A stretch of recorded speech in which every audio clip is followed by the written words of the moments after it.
Hello అండి. మీ ఇంట్లో అన్నం పెడితే ఇలాగే వెళ్తున్నారా? పేరుకు మాత్రం డబుల్ బెడ్‌రూమ్. ఎక్కువ టైమ్ స్పెండ్ చేసేది బయటనే. వాడు కడుపు నిండా తినాలన్నా, ఫ్రెష్ ఎయిర్‌ని ఆస్వాదించాలన్నా బయట కన్ఫర్మ్‌గా తినిపిస్తాను. ఇంట్లోకి బయటకి తిరుగుతూ ఉంటాడు. తినే 2 ముద్దలకి లాంగ్ జంప్‌లు, హై జంప్‌లు చేపిస్తాడు నాతోటి. ఒకప్పుడు పాప, ఇప్పుడు వీడు.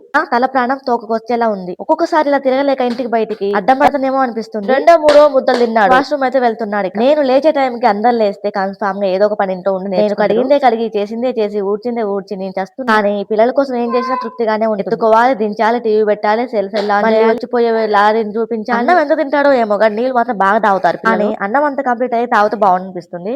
వీడికి ఆకలేస్తుంది కానీ తినడానికి మారం ఎందుకంటే మమ్మీని హై జంప్ లాంగ్ జంప్ చెప్పి పిల్లలకి పిల్లలే ఇన్స్పిరేషన్. పిల్లల్ని చూస్తే ఎంత వాళ్ళని తింటూనే ఉంటారు. పిల్లల కడుపు ఫుల్ అయితే కానీ తల్లి కడుపు నిండదు. ఇంట్లో పోదామంటాడు, బయటికి రమ్మంటాడు. ఇక్కడ వీళ్ళని చూపిస్తూ తినిపిస్తున్నా ఇప్పుడు నేను. వాళ్ళు కూడా మా వాడిని చూస్తూ వాళ్ళు తింటూ ఉంటారు. పిల్లలందరూ ఒక రూమ్ లో కలిపి ఉంచితే ఎంత బాగుంటుంది. అల్లరి అల్లరిగా గోల గోలగా ఉంటుంది. చూస్తుంటే ఒక్క లైక్ ఇవ్వండి. అలాగే ప్లీజ్ డూ సబ్స్క్రైబ్ అబ్బా. మరో మంచి వీడియోతో కలుస్తాను. Thank you for watching. By by.